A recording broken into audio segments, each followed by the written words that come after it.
વિદ્યાર્થી મિત્રો, વ્યાકરણનો ભાગ એક મુદ્દો એટલે સમાસ. સમાસ ભાગ એકમાં આપણે 5 સમાસની ચર્ચા કરી, જેમાં દ્વંદ્વ સમાસ, તત્પુરુષ સમાસ, મધ્યમ પદલોપી સમાસ, ઉપપદ સમાસ અને કર્મધારય સમાસ. બાકી રહ્યા 3 સમાસ: બહુવ્રીહી સમાસ, અવ્યયી ભાવ અને દ્વિગુ સમાસ.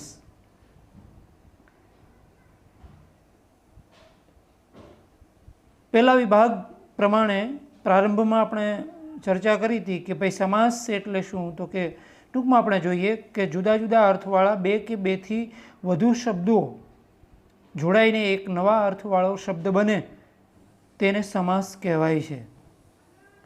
સમાસના પહેલા પદને પૂર્વપદ અને બીજા પદને ઉત્તરપદ કહેવાય છે અને સમગ્ર પદને સામાસિક પદ કહેવાય. આ છૂટા પાડવાની પ્રક્રિયાને વિગ્રહ કહેવામાં આવે છે. તો મિત્રો, આપણે આજે સમાસ ભાગ 2ની અંદર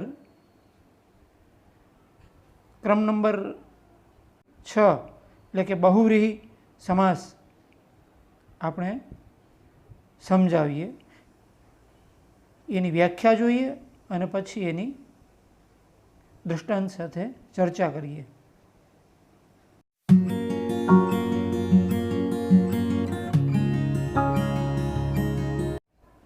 ક્રમ 6માં બહુવ્રીહી સમાસ એની વ્યાખ્યા આપણે જોઈએ તો બહુવ્રીહી સમાસમાં પૂર્વપદ વિશેષણ અને ઉત્તરપદ વિશેષ્ય હોય છે. બહુવ્રીહી સમાસમાં બંને પદો વચ્ચે પહેલી સિવાયની વિભક્તિનો સંબંધ હોય છે અને એમાં વિભક્તિ જે છે એના પ્રત્યયો જેને, જેમને, જેના, જેમના, જેમાં અને જેમનામાં વગેરે જે સર્વનામના રૂપો વપરાય છે એ ખાસ ધ્યાનમાં રાખવાનું. એટલે બહુવ્રીહી સમાસના બંને પદો વચ્ચે વિશેષણ અને વિશેષ્યનો સંબંધ એટલે કે ઉપમાન અને ઉપમેયનો સંબંધ હોય છે. પૂર્વપદ વિશેષણ અને ઉત્તરપદ એટલે કે બીજું પદ એ વિશેષ્ય હોય છે. એ ખાસ યાદ રાખવું. ઉદાહરણ સાથે આપણે જોઈએ તો ધર્મનિષ્ઠા, તો કે ધર્મમાં જેની નિષ્ઠા છે એવો, ધર્મમાં જેની નિષ્ઠા છે એવો. બીજું ઉદાહરણ છે હતાશ, જેની આશા હત એટલે ખતમ થઈ છે તેવો. એક ચિત્ત, એક છે ચિત્ત જેમનું તે. નકામું, તો કે નથી કામનું જેનું તે. ચોપગું, તો કે 4 છે પગ જેના તે. પછી મુશળધાર, તો કે મુશળ જેવી છે ધાર જેની તે. ગજાનન, તો કે ગજના જેવું આનંદ એટલે કે મુખ જેનું છે તે. એટલે બહુવ્રીહી સમાસની અંદર સામાન્ય રીતે એવું કહી શકાય કે શબ્દ સમૂહ માટે એક શબ્દ આપો, એવા પ્રકારનો વિગ્રહ જ્યારે કરવામાં આવે ત્યારે એને બહુવ્રીહી એટલે કે એનો વિગ્રહ લાંબો થાય, એને બહુવ્રીહી સમાસ કહેવાય. બહુ એટલે વધારે પડતો વિગ્રહ કરવામાં આવે. એટલે આપણે એમ કહ્યું ને કે પેલું ઉદાહરણ કે ધર્મનિષ્ઠ, તો કે ધર્મમાં જેની નિષ્ઠા છે તે. અને એવું કોઈ પણ દશાનંદ કહ્યું હોય તો કે ભાઈ 10 જેનું આનંદ છે તે. બરાબર? તો કયા પ્રકારનો તમે વિગ્રહ કરો છો એના આધારે એની ઉપર બહુવ્રીહી સમાસ આપણે ઓળખાવી શકાય. એટલે ફરી પાછી એની વ્યાખ્યા આપણે કહીએ તો કે બહુવ્રીહી સમાસની અંદર પૂર્વપદ એટલે કે પહેલું પદ જે છે એ વિશેષણ હોય અને ઉત્તર પદ છે એ વિશેષ્ય હોય. એટલે પ્રમુખ પદ ખાસ જોવાનું. આપણે એમ કહ્યું કે ભાઈ એક ચિત્ત, તો કે ભાઈ એક ચિત્ત જેનું છે તે, ચિત્ત જેનું એક છે તે એમ પણ કહી શકાય, બરાબર. પણ મહત્ત્વનું જે ધ્યાન રાખવાનો મુદ્દો છે એ એનું વિશેષણ, પૂર્વપદ છે એ હંમેશા વિશેષણ આવશે ત્યારે જ બહુવ્રીહી સમાસ કહેવાશે. હવે એના પછીનો આપણે સમાસ લઈએ.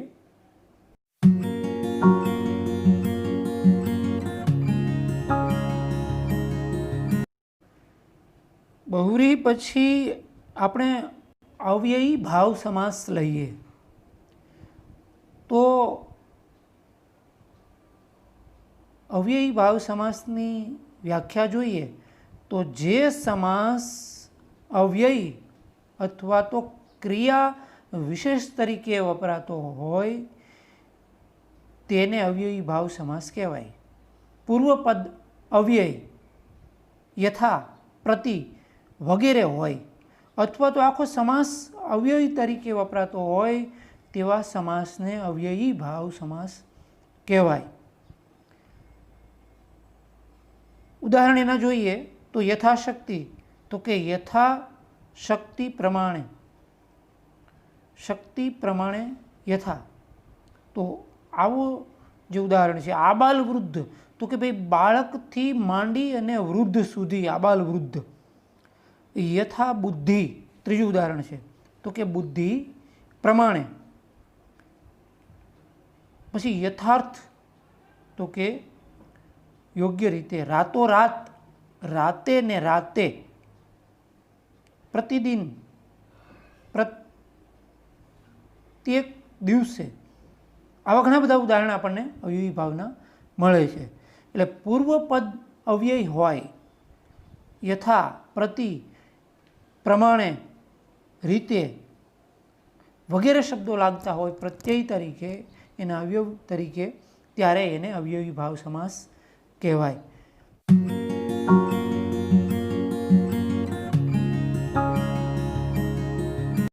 અવ્યયી ભાવ સમાસ પછી આપણે આઠમો પ્રકાર એટલે કે દ્વિગુ સમાસ લઈએ. તો દ્વિગુ સમાસ એની વ્યાખ્યા જોઈએ તો જ્યારે કોઈ શબ્દની આગળ વિશેષણ રૂપે સંખ્યાનો નિર્દેશ થયેલો હોય ત્યારે તેનાથી બનતા શબ્દને દ્વિગુ સમાસ કહેવાય. ખાસ ધ્યાનમાં રાખવાનું છે કે એક શબ્દ હોય અને એ આગળનો શબ્દ, બરાબર, એટલે કે પૂર્વપદ હંમેશા સંખ્યાનો નિર્દેશ કરતું હોય, સંખ્યાવાચક શબ્દ હોય ત્યારે એને દ્વિગુ સમાસ કહેવાય. બહુ જાણીતો છે અને યાદ રહી જાય એવો આ સમાસ છે, દ્વિગુ સમાસ. તો દ્વિગુ સમાસનું ઉદાહરણ આપણે જોઈએ. ઘણા બધા ઉદાહરણ દ્વિગુ સમાસના આપણને મળે છે. એમાં ત્રિભુવન પેલું ઉદાહરણ જોઈએ આપણે, તો કે 3 ભુવનનો સમૂહ. 3 શબ્દ આવ્યો અને એ પણ શબ્દની પહેલાં સંખ્યાનો આંકડો આવ્યો. પછી ત્રિલોક, તો કે 3 લોકનો સમૂહ. પછી નવરંગ, તો કે 9 રંગનો સમૂહ. નવરસ, 9 રસનો સમૂહ. નવરાત્રિ, 9 રાત્રિઓનો સમૂહ. પખવાડિયું, 15 વારનો સમૂહ. પંચનાદ, 5 નદીઓનો સમૂહ. પંચતત્વ, 5 તત્વોનો સમૂહ. પંચવટી એટલે 5 વડનો સમૂહ. એ જ રીતે ચોમાસું, તો કે 4 માસનો સમૂહ. સહસ્ત્રલિંગ, સહસ્ત્રલિંગનો સમૂહ. અને ષડરસ એટલે 6 રસનો સમૂહ. મિત્રો જોયું આપણે આવા ઘણા બધા ગુજરાતી ભાષામાં દ્વિગુ સમાસના આપણને અસંખ્ય ઉદાહરણો મળે છે.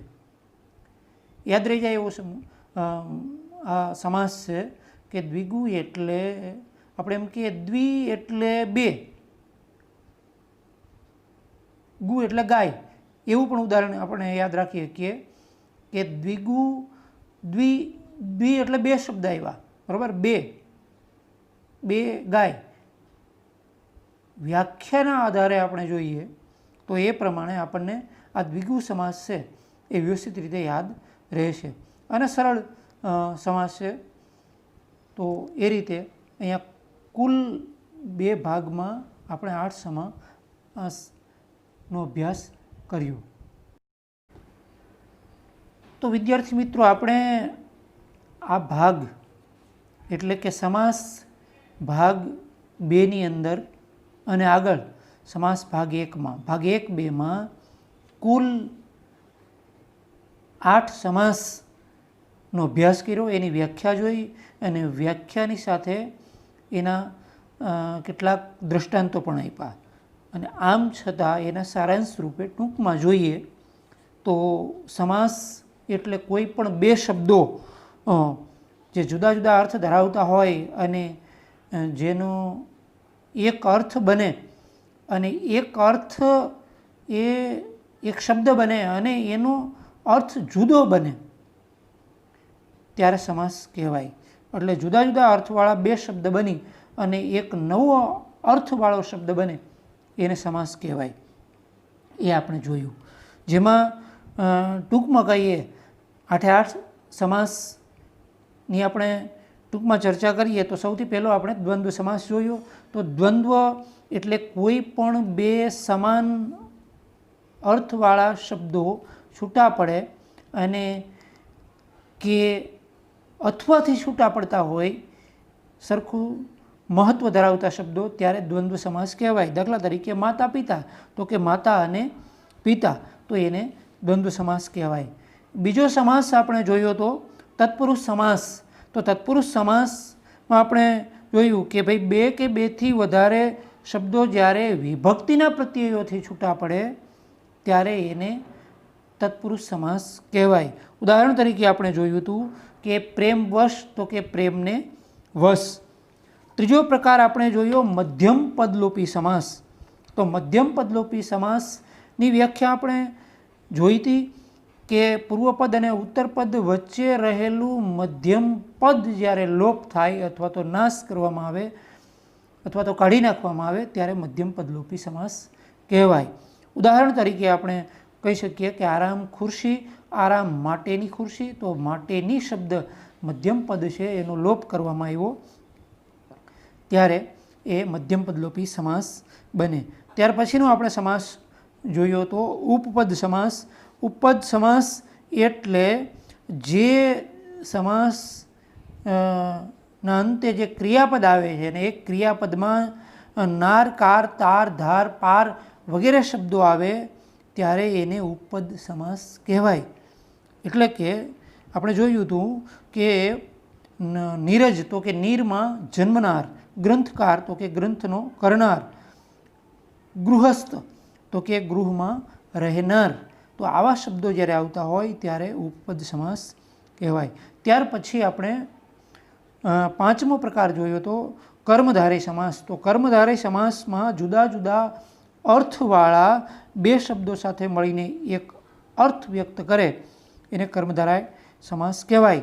જેમાં જેવો એવો વગેરે શબ્દો આવતા હોય. ઉદાહરણ તરીકે મહાન એવા દેવ, તો કે મહાદેવ, તો એને કર્મધારય સમાસ કહેવાય. ત્યાર પછીનો આપણે બહુવ્રીહી સમાસ જોયો.